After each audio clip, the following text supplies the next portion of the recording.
دابا هاد القضيه ديال الحلال والحرام، انا اخويا شوف، انا الصراحه نعطيكم زعما بغيتو الراي ديالي. انا نتقبل، شوف انا ما تنتقبلش النصيحه من واحد الشيخ تيجيبوه في قناه النايل سات تعطيو 10,000 دولار للساعه باش يقول للناس الفقراء يدخلون الجنه.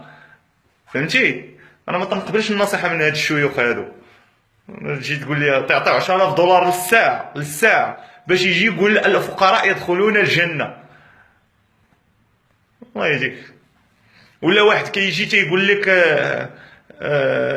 واحد تيجي تيقول لك هذه حرام وهذه حلال، هو لي فيديو ديالو فيهم كلمات مفتاحيه اقسم برب الكعبه لا نحشم نقولها، غير ننطقها نحشم، انا صراحه نحشم. ويجي هو يعطيني انا النصيحه، نصح غير راسك انت بعدا، سير غير ربي راسك انت بعدا، عاد جي شوفني انا، عاد جي ربيني، سير ربي راسك واجي ربيني ديك الساعه، سير ربي راسك انت قبل ما تعطي الفتوى للناس. سير اخويا، انا رزقي حرام بخير، انت رزقي حرام. الله يهديك. اللي بغى حيت عرفتي دابا كاينين الناس اللي بغاو يديروا البوز. دابا هاد السيد هذا غير دار شويه دار هذيك المبادره نجحات ليه، فهمتيني؟ الناس بداو تيتعاطفوا معاه، على من ركب راه ركب على راغي. نيفو كاين فرق كبير بيني وبينك اخويا. زياده على ذلك النصيحه تكون في السر ماشي في العلن.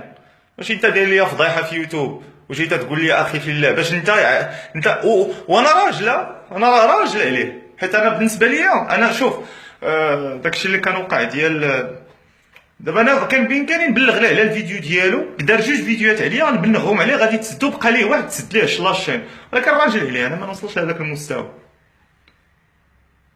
لانني اتقبل الراي الاخر واخا راي ديالو تيرقع، ولكن اتقبله. الحريه على الانترنت، اللي بغى يقول شي حاجه يقولها، ما عنديش مشكل.